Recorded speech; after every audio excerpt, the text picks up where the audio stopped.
რამდენი გავიღეთ?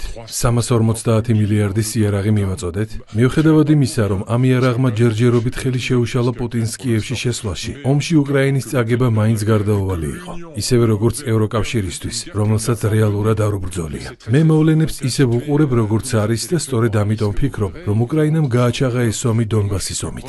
სულ ეს არის და ეს 2014 წელს აღმოსავლეთ ნაწილში რუსულენოვანი მოსახლეობის წინააღმდეგ ომის დაწყება უზარმაზარი შეცდომა იყო, რომელიც კარგად არ დასრულდებოდა. ეს იყო კატასტროფა, რომელიც 2014 წლიდან იყო დაგეგმილი და ეს გავდა იმას, რაც საქართველოში მოხდა. როცა ამერიკელებმა უკრაინელები დაარწმუნეს, რომ შეძლებდნენ მათ დახმარებას, რაც მართალია, მათ დაეხმარნენ კიდეც. მაგრამ სიმართლე ისაა, რომ დონბასის ომში პრაქტიკულად 15,000 ადამიანი დაიღუპა. ეს იყო საშინელება. 6,000 მშვიდობიანი მოქალაქე საზიზღარმა უკრაინულმა ჯარმა ამოხოცა. ამიტომ ეს ამბავი კარგად ვერ დასრულდებოდა. ბოდიშს გიხდით ამის თქმისთვის, მაგრამ ეს უბრალოდ აშკარაა. ეს უბრალოდ ისტორიული რეალობაა. სულ ეს არის.